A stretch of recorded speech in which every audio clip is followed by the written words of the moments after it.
Wow. Well, welcome everyone to this incredibly beautiful place on this very, very special day. My name is Wade Crowfoot and I serve as our California Natural Resources Secretary, and I'm one of many, many team members of the governors and the first partners here to celebrate this remarkable milestone. I can say today too, Happy Earth Day.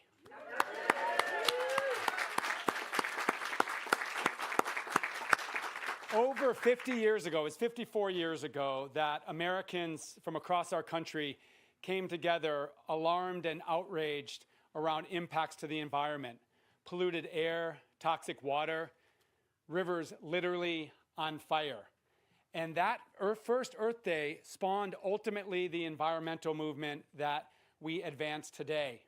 Now fast forward 54 years, California is now leading the world combating the environmental crises of our time.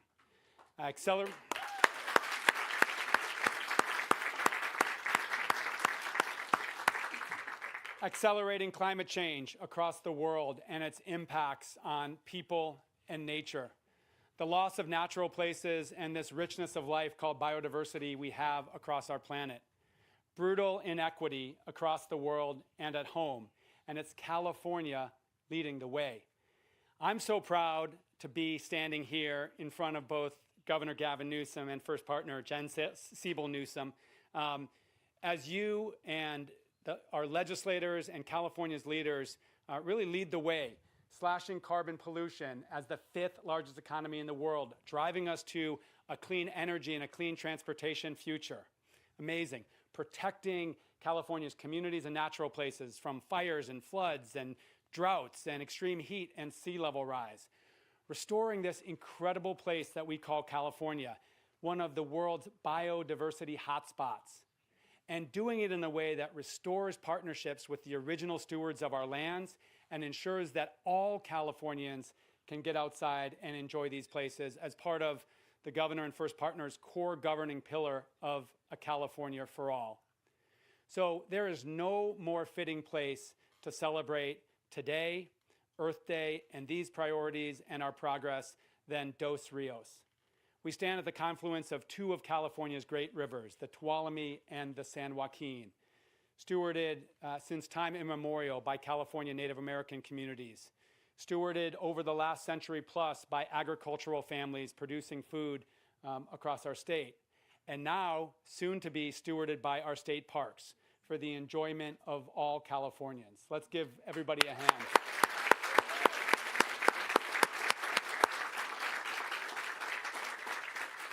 And if you are here today, there's a good chance that you played some role in bringing this part of California to this present chapter. And so huge thanks. We have tribal government leaders, we have local government leaders, we have state officials, really leaders too numerous to name by individual. But we just want to say thank you for getting us here. And we want to thank, again, the original stewards of our land. So it's fitting that we kick off our program with the Governor's Tribal Affairs Secretary. So please join me in welcoming Christina Snyder-Ashtari.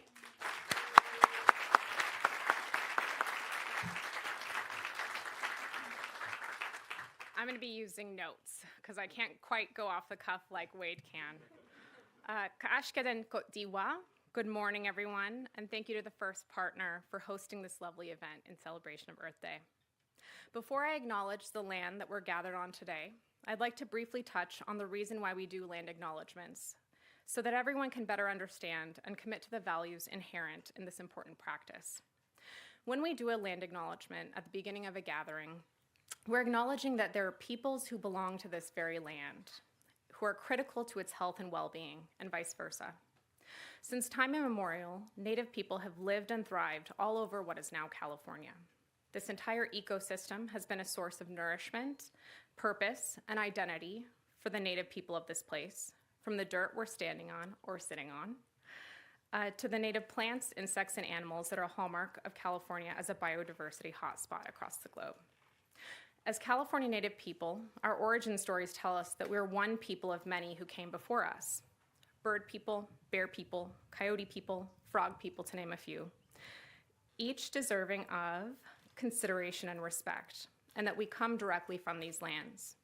In fact, we name ourselves for the lands and waters that we come from. For example, I'm Mihila Kawana, people of the West Water, and Makamo, people of the Salmon Hole.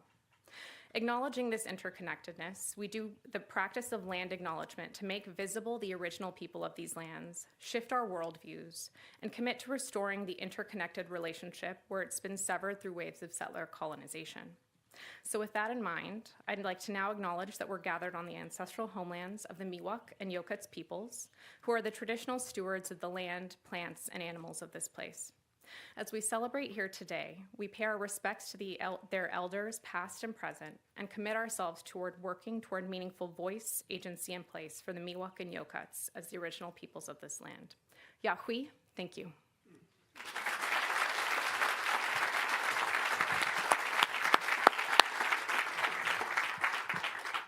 Well, in just a few moments, we'll be able to hear from the governor and the first partner about the near-term future of this state park and opening it to California residents. And when that day occurs, the life that will be breathed into this park and this place will come from the women and men of California state parks and their partners who are welcoming residents into the state park in two languages, Spanish and English, and sharing more about what this place has been and what it is and what it will be, both environmentally, culturally, historically. And so I'm so pleased that State Parks asked a woman named Ali Manzo to join us to share remarks. Ali is a State Interpreter 1, which means she's an educator and will be an educator at this park, welcoming everyone in to Dos Rios and sharing more about what this place is. And I'm so thrilled that Ali, you have a background here and actually helped get these lands on their pathway to today. So please join me in welcoming Ali to the stage.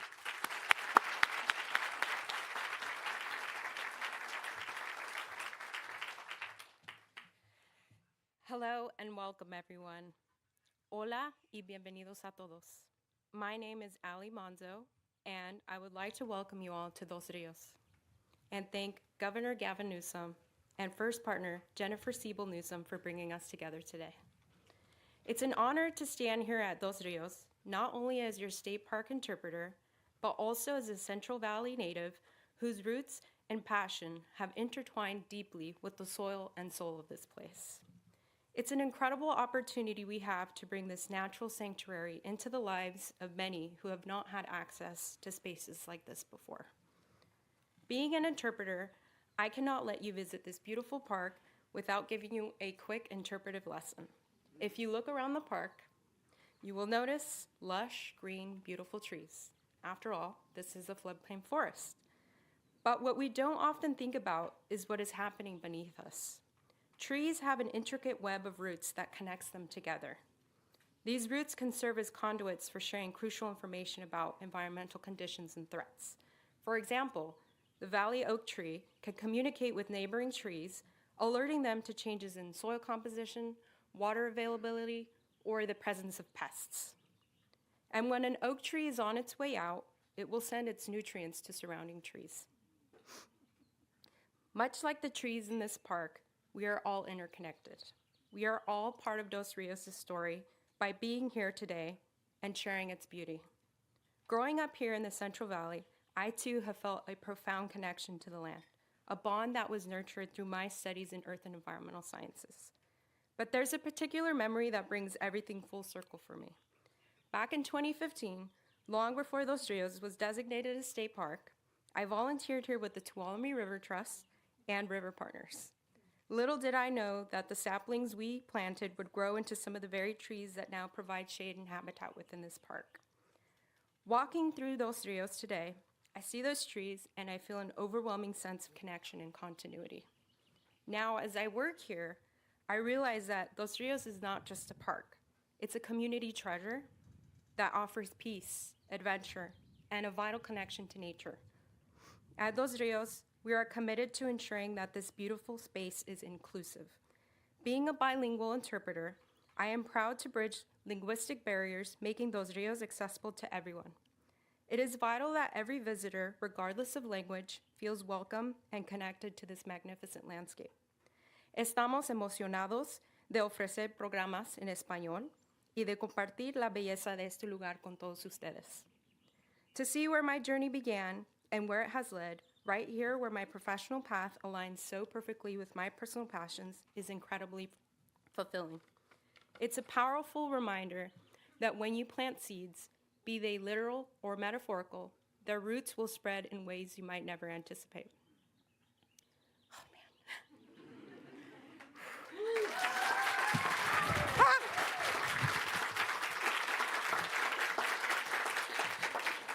I told myself I wasn't going to cry. And sometimes they bring you right back to where you started. Thank you all so much for being here today.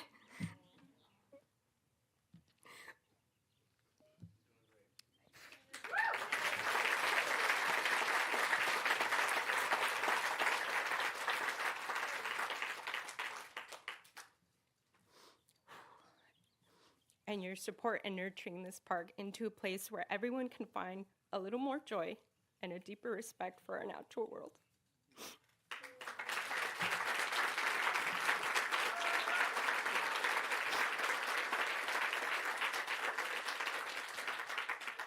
And now, it's my honor to introduce first partner of California, Jennifer Siebel Newsom.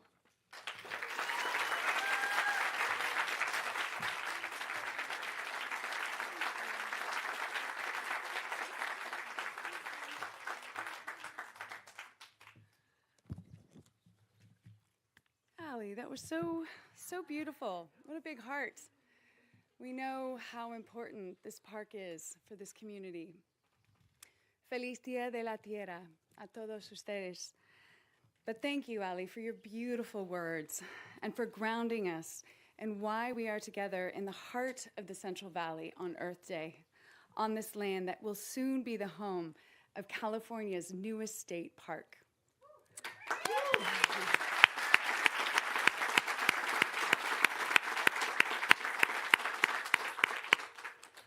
Your lesson about the trees, our roots, and their connectivity to the earth and the ecosystem around them reminds me of our connection to each other through partnership and our shared commitment to restoration, regeneration, and sustainability.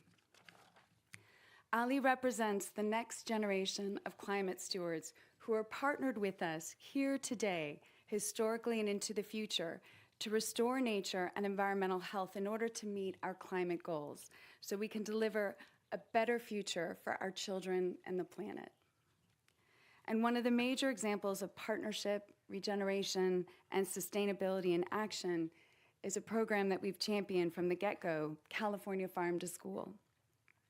When I think about Farm to School, I'm reminded of Hoover High School in San Diego, where I saw moms in community nurturing and tending to the school garden. I'm also reminded of Esperanza Elementary in Los Angeles, where students were so proud to give us a tour of their school garden and outdoor learning center as they regaled us about the beautiful produce that they were growing and its connection to Mother Nature. And last year on Earth Day, Anna Knight, a farmer at Old Grove Orange in Southern California, reminded us that Farm to School has leveled the playing field for so many local farmers by providing small farms with a path to sell their harvest directly to California school districts, our state's largest restaurant system, sustaining growers through a more sustainable marketplace and expanding climate-smart agriculture across the state.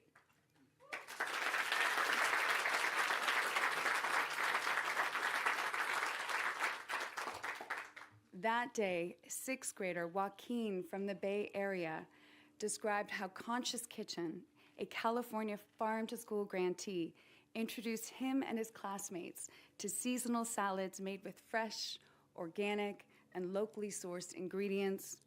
He described not only the physical and mental health benefits of these nutritious meals, but also how hands-on education about the origin of his food has been life-changing for him and his family. And I could go on, because California Farm to School has been a win-win for our children, local economies, and our planet. And at its core, it's about healing through partnership and regeneration. And that's what today is all about.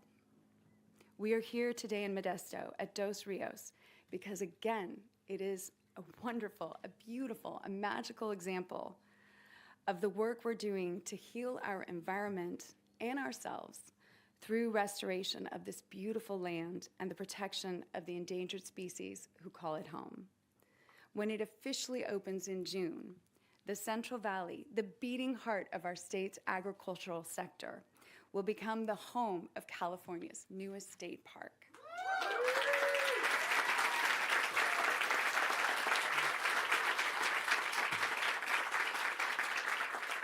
And it's been nearly a decade, and we get to bring local families all of the undeniable benefits of time in community together, having adventures, nurturing their souls, taking in peace.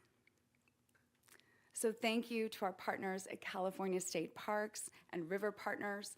Oh my goodness, we're so indebted to you for undertaking this incredible partnership. And thank you to the Alice Waters Institute and UC Merced for the delicious lunch that you're about to eat, and the opportunity to break bread as we discuss California's sustainable, restorative, and partnership-oriented future. And so now it is my pleasure to introduce my partner in California's transformation, my favorite climate champion and steward, Governor Gavin Newsom.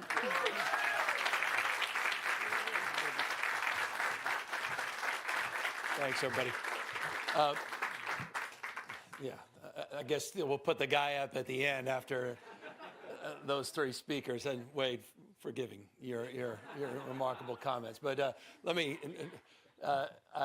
just thank all of you for the privilege of the progress and marking this moment in that progress and the life, breathing life into this community. And I say breathing life into a community that has been under-resourced, underserved as it relates to parks and open space. The San Joaquin Valley, in fact, per capita, has the lowest per capita open space and parks of any other region in the state of California. And that's why this is so profound, and that's why today we need to pronounce our commitment to advancing the cause to continue to make real and make more gentle the life of this state. And I think that's the spirit of Ali's comments and Wade and Christina's comments, certainly the spirit of Jen's comments, is softening the edges of this state and breathing life, detoxifying our air, detoxifying the water in this state, and bringing life to the vision that was advanced in 1970, not just in this state, but Earth Day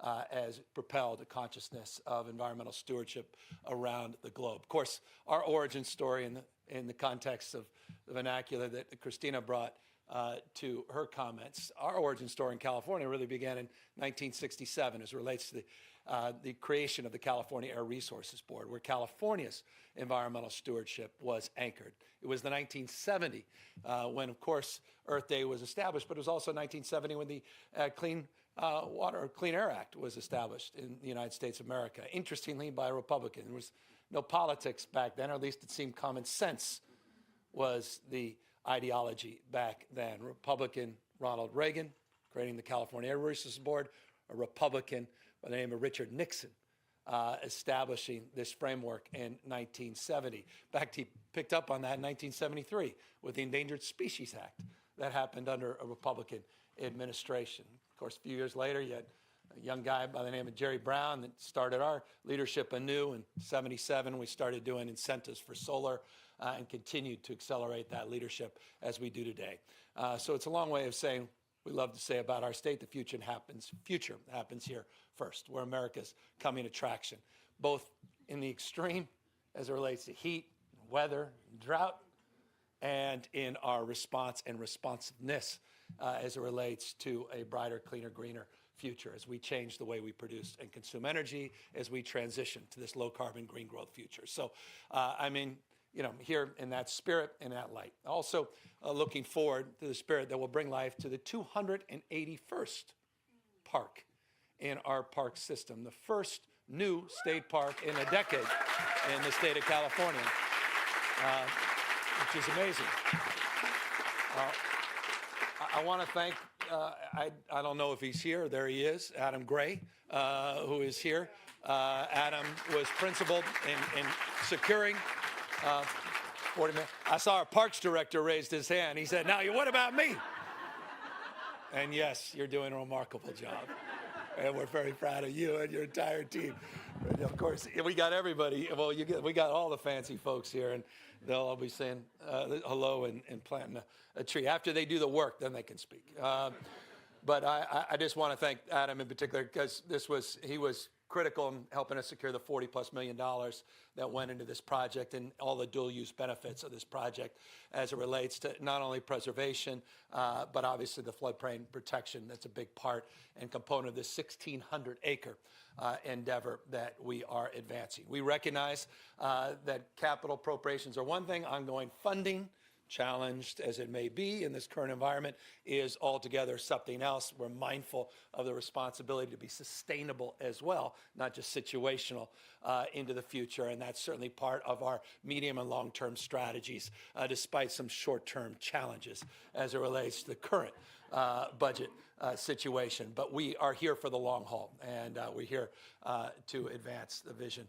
that I know all of you care so deeply about. So anyway, I just want to thank all of you. I want to thank the team. Wade, it's the best job in the world. Every time I call this damn guy, he's like, I'm sorry, the phone barely works. I say, well, where are you? And then it's, what's left of some glacier, or he's, there on Mount Whitney, or, White Mountain. I said, there's a place called White Mountain. I didn't even know. And he's talking about the Eastern Sierras, not just the Western Sierras, and deserts, floodplains, and forests and grasslands.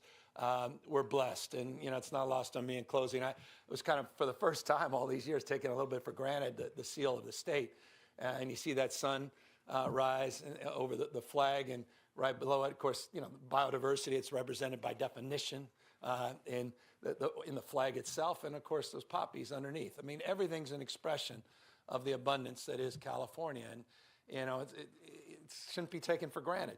105+ million acres, size of 21 state populations combined, thousands of miles of just the most pristine and beautiful deserts and forests, the oldest creatures on planet Earth, the tallest creatures on planet Earth, all here in abundance. And we're here in closing, not to take that for granted. So much of climate change and climate crisis is discussed in greenhouse gases, not enough in biodiversity, not enough in working lands, not enough in terms of a regenerative mindset, as Jen brought to the conversation around healthy soils and regenerative farming and farm to school.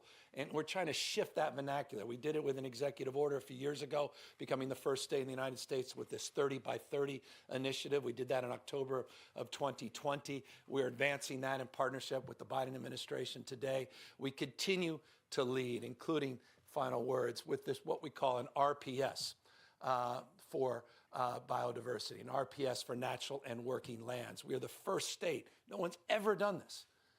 No one in the world has ever been more ambitious to make a commitment in the next 20 years. We talk about 2045, if it's hundreds of years in the future, it's just 20, 21 years from now to set aside half of the lands in this state to make, to breathe new life into those lands, not to preserve and protect them, but to create a different construct, a different framework of consciousness as it relates to this renewable portfolio standard for biodiversity and lands, connecting habitat corridors, wildlife corridors, and connecting us, thank you again, Ali, for the spirit of your conversation, to one another and to nature, and yes, to our Creator.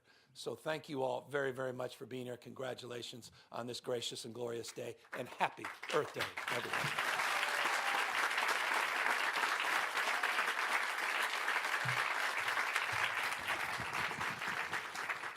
It's truly, truly incredible, and I want to double down on the governor's appreciation to our state parks team and Director Armando Quintero and the men and women who actually made this reality here. I visited about 6 to 9 months ago, and none of this infrastructure was here. So you all have moved very quickly, and with our first partner and our governor wanting to ensure that we could open up the park quickly, I appreciate that what we see here is only the beginning. A community-based planning process that's going to help bring more to this park, and strengthen the connection of parkgoers to the water and the 1,600 acres here. So huge appreciation for your creativity and ambition. And then I'll also just thank the team across our state, and many of whom are here today, that established these nature-based solution targets that Governor Newsom mentioned. California is an undisputed global leader in setting strong climate action targets and then meeting them, and whether that's on renewable energy or transportation or buildings. But while we've done amazing work on environmental conservation and amazing work on climate action, today, for the first time, we integrate the environmental conservation work that we do and put it in direct service to meeting our carbon goals. We know we have to reduce pollution significantly, but we also need to improve the health of our landscapes to actually remove carbon dioxide from the air, the natural carbon cycle. And improvement of our lands through the governor's new targets are going to help us meet that 2045 state law mandate we have to maintain our economic growth as the 5th largest economy in the world while achieving carbon neutrality or net zero carbon. Yes, we're going to do it, and we're going to do it with our lands thanks to these targets. Now, I'll let you in on a secret, which is projects like this often aren't started by elected officials, no offense, Governor, or agencies or departments. They're started by environmental conservation organizations and community-based groups that have a vision and bootstrap their way into a project like this. And the origin story of Dos Rios is very much that. An organization called River Partners that's born and raised in the Central Valley, working in partnership with the agricultural community to identify areas of land to conserve. And a remarkable conversation that started over 15 years ago with the landowner here, the former agricultural secretary for the state of California, Bill Lyons. Bill Lyons ultimately selling the land to this remarkable conservation group called River Partners. And River Partners beginning that work with volunteers like Allie, long before it ever realized that this could be a state park. So to give voice to that journey, I am really proud and pleased to introduce my friend Julie Rentner, who leads River Partners.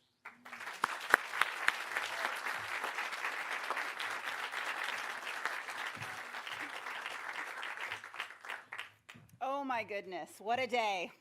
I'm going to keep it short because we have an action to take next, which is really exciting. We're planting a tree. This is something River Partners knows a thing or two about. It's going to be fun. We've had the pleasure of leading this project, and I'm a proud mother of 3, but this one actually feels like my first baby. This is like a graduation.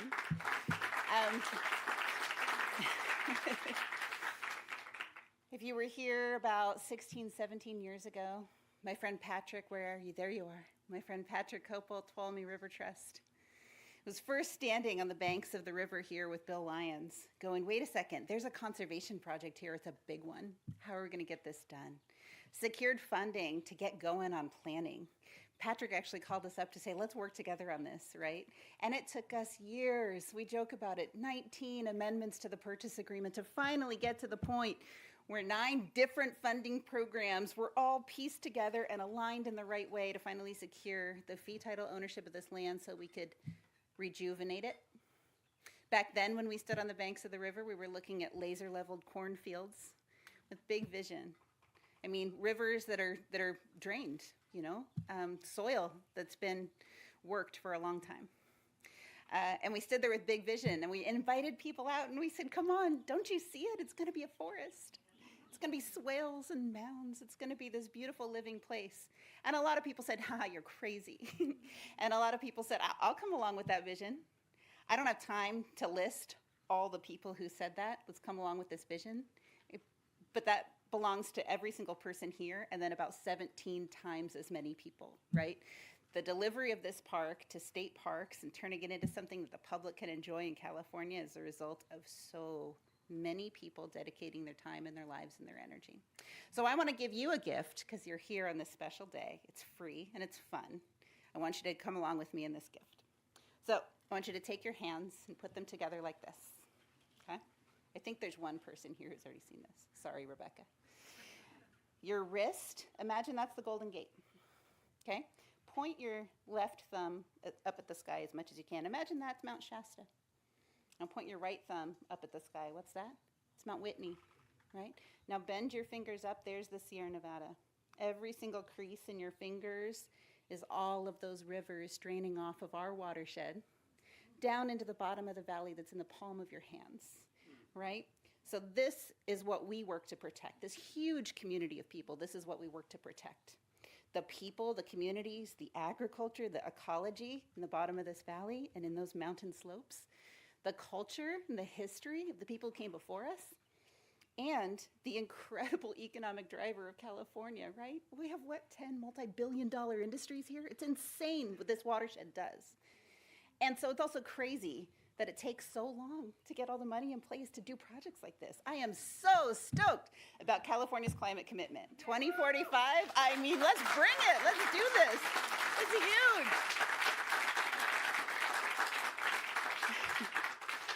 Thank you, all of you, so much for what you do to make this real. Thank you, State Parks, for taking this on, bringing this baby into its next chapter, and using it as a place where we can share this story with all of California about how much we need to reinvest in making our systems work for the future. I get the crazy honor, and you can tell I'm deeply insecure about it, to introduce our ultimate speaker. Another amazing woman is getting to the podium today. And here's the things that I can say about her as she works her way up here. This woman, starting back in the 50s in Stockton, was teaching kids, and she said, you know what, this lifestyle, these kids are facing stresses and challenges, this isn't right.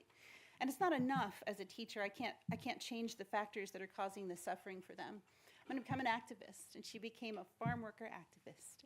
And she started the Stockton chapter of the Community Services Organization in 1955. What were you, 4 years old? How did you do that?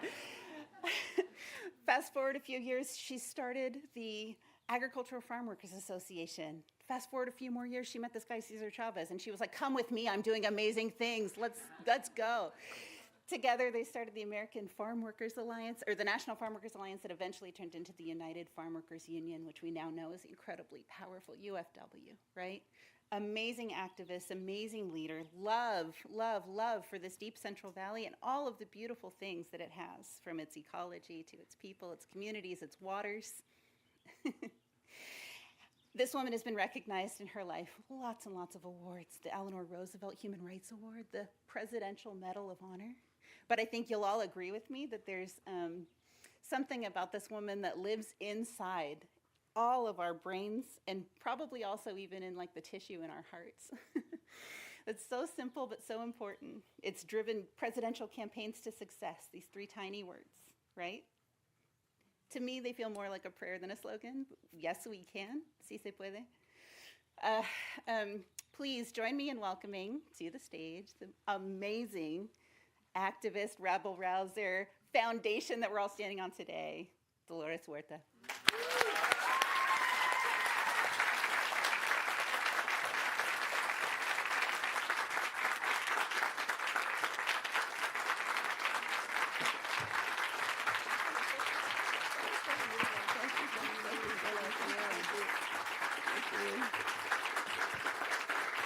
Thank you. Thank you very much. Thank you so much. Thank you very much for having me share this really important moment with all you. Thank you, First Partner. Thank you, Governor, Mr. Koku. Thank you all. And Allie, thank you so much. And when I started to shed a few tears there, I thought, oh my God, I think I'm going to do the same thing. And coming here is like coming home to me. As was said earlier, I was raised in Stockton, California. And of course, the rivers, the Delta was so much a part of my growing up. You know, as young, we would go out to the river to have dinner, go out there and we'd fish and catch, we'd go fishing to catch some fish and some black bass and really good fish out there. And growing up, when we would, on weekends, of course, the family, you'd always go, you would go to your picnic at the edge of the river. And as young adults, we would go out there partying and going clubbing, After going clubbing, where we would end up at the river, okay? We would end up at the river, get a case of beer, get some hot dogs, and get a little one of those little music boxes that you could carry, and we would party all night at the river till the wee hours of the morning. And that was just standard. I mean, just growing up, the river was so part of growing up. And so coming here, as I said, is like really coming home. And then, of course, I remember when we went to Delano, California, going from Stockton and all the water to Delano. And my kids, I remember we were driving into Delano, and they were looking around, and they were seeing everything, and it looked so desolate, and they were so sad because they missed the river. They missed the water, you know.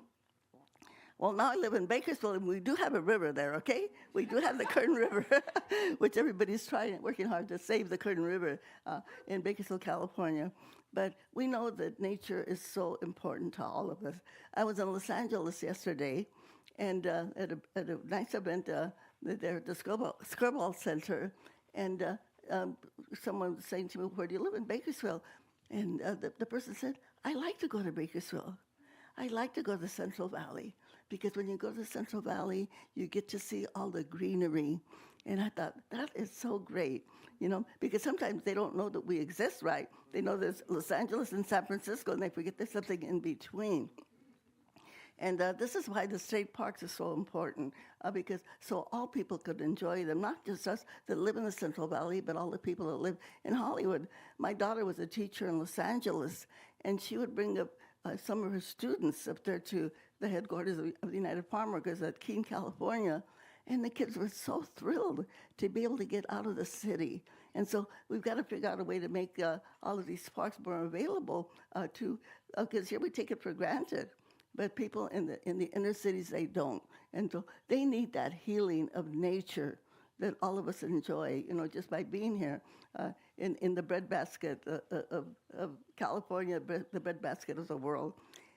And I do want to say also that the farm workers, people think of the farm workers as being out there, the essential workers that are producing our food and feeding us every day. But, you know, they don't just work in the fields. They care about nature. They care about nature. They care about the plants. You know? They care about the way that the plants are tended. I remember when they brought in the mechanical pruners. You know, they brought in some mechanical pruners to prune the grapevines, and they were concerned that they were not pruned properly, and they were actually going to hurt the vines and not help the vines. So when we think of all those people out there that are feeding us, we just have to remember them, that not only are they feeding us, but they're also taking care of the plants and the products that feed us also. So, and when you were saying about the connections of the trees and connecting us, all of us together, so this is our connection that we have, the connection of food. And now we have this other connection that we have as we celebrate Earth Day. So back in the 70s, when Earth Day was being celebrated, we were concerned about pesticides. We were concerned about our water, et cetera. And now what are we concerned about? Now we're concerned about saving our planet, right? To make that our species as human beings, that we can survive. And so you might say that the challenges have been definitely, they have been upped, you know, and that we have more work to do. But again, I think the only way that we're going to be able to make this happen is to make sure that we all work together. I can say this again from Kern County, which is Governor Newsom's one of his favorite places. And when we are fighting, trying to transition, as the governor has ordered, to transition from fossil fuels to green energy. And I can say to you that we, as the community organizations there, the Dolores Huerta Foundation, our other community groups, that we have a big fight on our hands.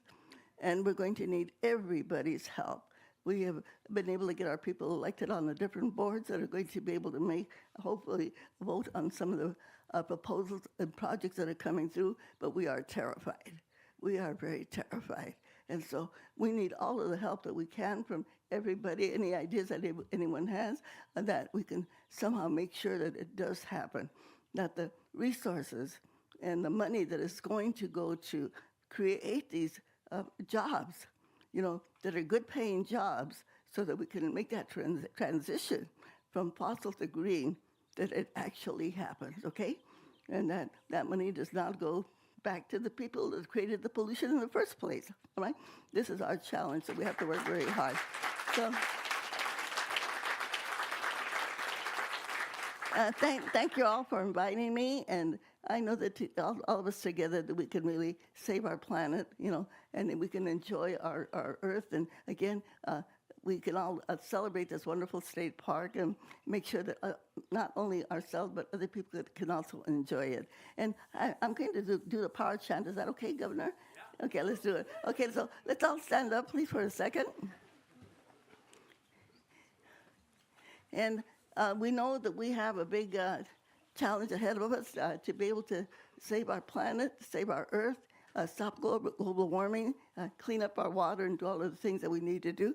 But the one thing that we have to understand, and the governor and all of his team have shown us the way that we have the power to do it. So I'll ask you the two important questions. The first one is, who's got the power? And I want you to say very loud, we've got the power. And when I say what kind of power, I want you to say people power, right? Okay, so let's shout it really loud so all of those that are against us can hear us, okay? We want them to hear us, okay? So let's go. Who's got the power? We got the power. What kind of power? People power. So are we going to go forward? We're going to celebrate Earth Day, we're going to celebrate state parks, and we're going to save our planet. What do we say? ¿Se puede? Sí, se puede. Okay, let's all do it with an organized hand clap. Let's go. Sí, se puede.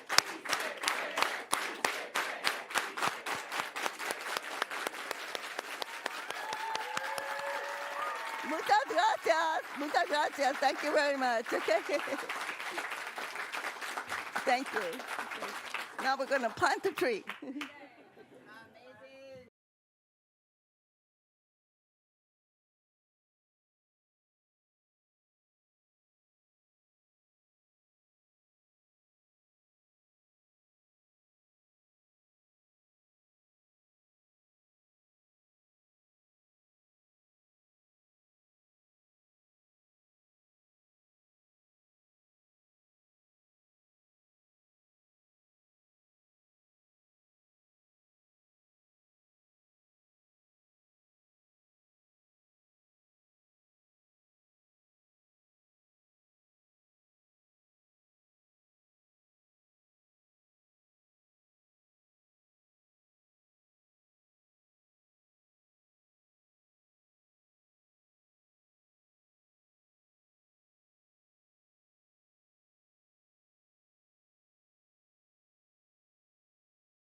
going to be ultimately a big shaded, yeah.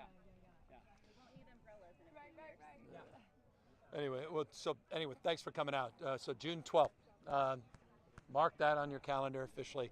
We'll inaugurate. There's still some name-changing technicalities that we need to advance in the state, but we're ready to land on that commitment in June and make this the 281st park in the state system, and then commit as part of that transfer to the state's park system, commit to its stewardship for generations to come. But it's part and parcel of an effort to step up our game, particularly as it relates to acquiring state parks. We were in a park acquisition binge for years and years, and then we frankly neglected it as we neglected the maintenance and the deferred maintenance within the existing park system. We felt like we reached a threshold a few years ago that we can start to turn our attention to more acquisition and really start focusing on park poor regions within the state of California. And so this symbolically and substantively sort of marks a commitment and a resolve to continue forward momentum to address those gaps and make here a very bold commitment, 1,600 acres for this site, and to have the support with the legislature and support of the state, and of course philanthropy and all our remarkable partners is testament to the community engagement. And so again, it's great to be out here, and happy Earth Day. With that, happy to take questions. What's it like to get to plant this tree and be a part of the soil here? Well, I mean, look, it's always fun to plant trees. I was a bit of a fanatic. I was in a competition with mayors all across the country when I was mayor of San Francisco on a tree planting binge. Eat your heart out, Los Angeles. I only mention that because we started numerically to challenge one another, because some communities said tree planting was just putting seeds in the ground. We actually believed in putting seedlings, or at least more mature trees. But it's, look, it's something you can't take for granted any longer. The hots are getting a lot hotter, dries are getting drier. With these atmospheric rivers, we're still battling that. I mean, so much of the deficit this year is addressing the impacts of those atmospheric rivers last year and the impact that had on our tax delay in terms of our tax collection. And by the way, that didn't just impact California, that impacted the IRS and it impacted the federal government's finances as well. These things are all connected. And so this issue of climate, this climate crisis, addressing the issue of pollution and polluters, is foundational in who we are, and we're really advancing the most comprehensive strategies of any subnational jurisdiction anywhere in the world. I don't think that, I know that. And so we take tree planting seriously. We take our efforts to decarbonize and detoxify seriously. And we're not just, as Wade said, meeting our goals, we're exceeding those goals. Our electric vehicle goals, we're 2 years ahead of our targets. And I think that's one of the most important things that I want to communicate on Earth Day. When we set targets, California meets those targets. And I know they're stubborn and tough, and the next iteration are even tougher still, but we're resolved to advance those efforts in a way that grows our economy and brings communities along. Governor, the nature-based solutions targets that were announced today, can you talk about what success would look like for executing those goals? Well, they're audacious. I'm not naive. You've heard me quote Michelangelo in the past in this context, that the biggest risk in life is not that you aim too high and miss it, it's that you aim too low and reach it. These are stretch goals, unquestionably. The 2020 executive order on the 30 by 30, those were stretch goals as well. The good news is we're making real progress, and we'll be aided and embedded by that with an announcement that'll be forthcoming as it relates to the federal government's commitment to set aside land, federal lands, under national monument status here in the state of California. But we recognize the goals that we set forth with this RPS of sorts are audacious by standards that exist and persist today, but absolutely achievable on the basis of the progress of yesterday and the commitments we're making tomorrow. Governor, you spent your first day in office here in the Central Valley, and you were here just a couple of weeks ago. Yeah, that's true. Santa Nella for the Canal Solar Project. Yeah. And here you are again today. A soft spot for Central Valley? Yeah, I mean, look, Dolores wasn't joking about Kern. I'm down there with her all the time. It's not flyby country with me. I drive through. And when I say I drive through, I mean, it's almost my weekly commute as I go up and down the state of California. I've been here well over 100 times as governor, and I remember being challenged by expectation. People said, "Oh, you're some kid from San Francisco. You don't care about the Central Valley."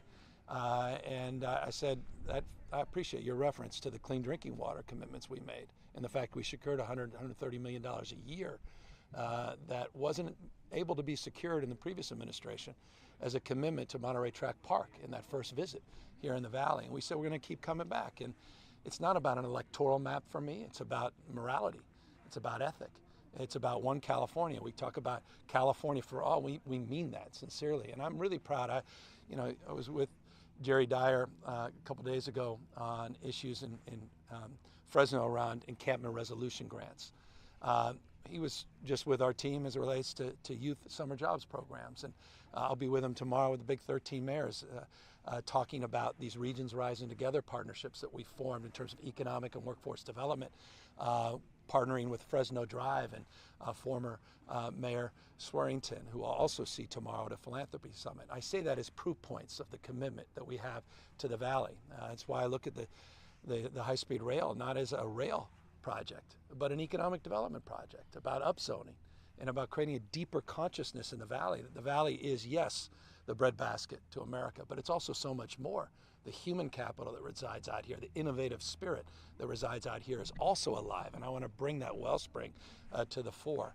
And so I'm gonna run through the tape. I got 3 more years, plus or minus, a little less, and I'm gonna continue to make a case for the fastest and one of the most dynamic regions in our state and our country, and that's the Central Valley.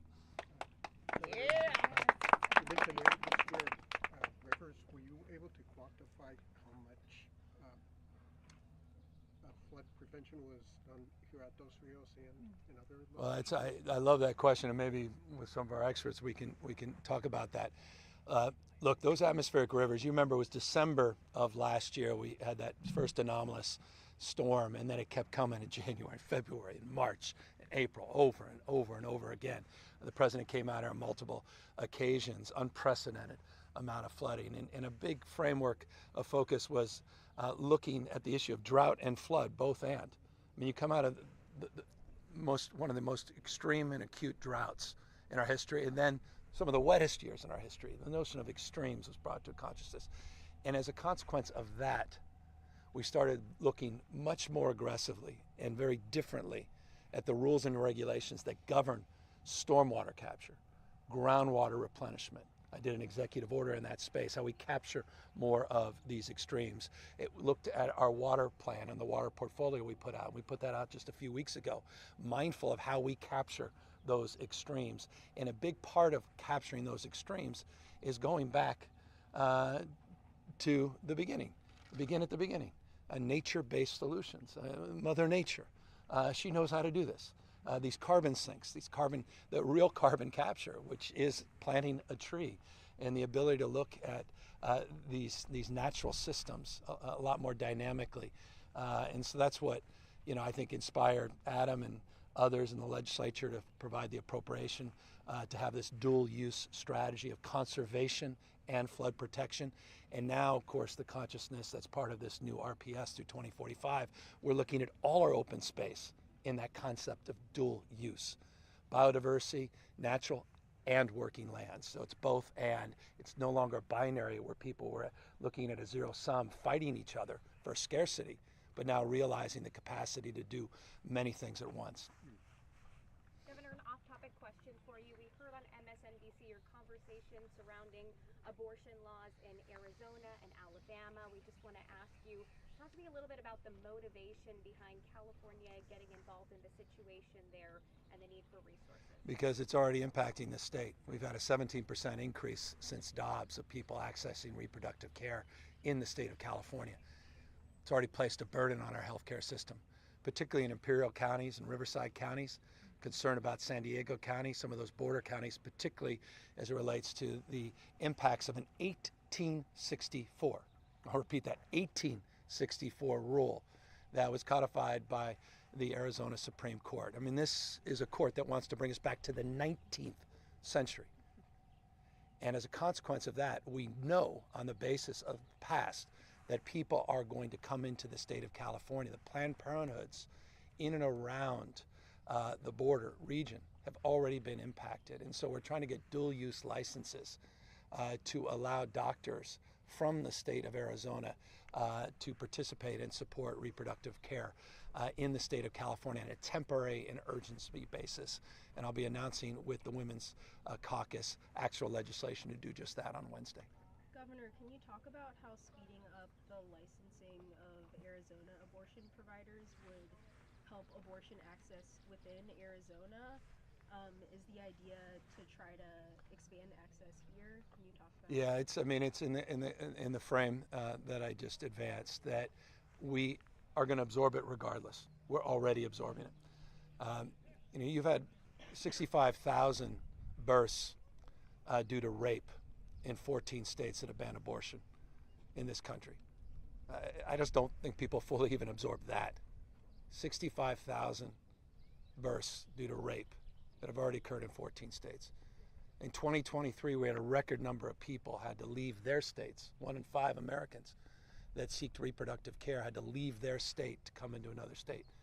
I highlighted in Alabama what Tennessee and Oklahoma and what Mississippi tried, but Tennessee, Oklahoma, and Alabama are currently trying to do to make it a criminal offense, a felony, 5 years in jail, if you aid and abet and support someone leaving their own state to get reproductive care. That's how extreme some of the laws that are being promoted are, including the Attorney General of Alabama, who says he wants to file conspiracy charges against anyone, a grandmother that helps her daughter or her granddaughter from an abusive relationship to get them reproductive care. And I just think, with respect, that's extreme. And California will, on the natural, absorb that burden, and for some, that responsibility for others. And we just want to do it in a way where we can actually utilize the benefit of resources that are being promoted but can't be accessed unless we change the rules.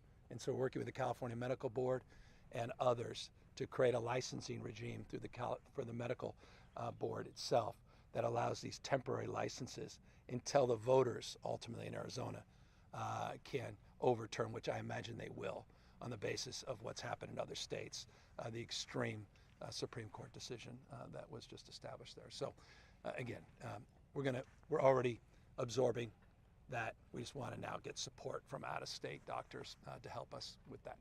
Last question. Any last question? Governor, yeah, you mentioned on the podium, you touched on it very briefly about the budget deficit. What do you have to say to the people that think that this money could be used better elsewhere? Well, I don't know. Folks here, I imagine, are proud of this project. They'll be the beneficiaries of this project. Their kids, their grandkids will be the beneficiaries of the project. California has unprecedented record reserves. California had $75 billion of cash just a few months ago. I submitted a balanced budget. We've already made substantial reductions in the budget deficit. You're going to hear from the May revise shortly how we'll balance the budget. We also just finished distributing the most significant tax rebates of any jurisdiction in U.S. history, $18.1 billion of tax rebates. In fact, December was the last checks that went out. I think we can do all of that and look, on planet Earth last year was the hottest year ever recorded. Don't think it's about to get better.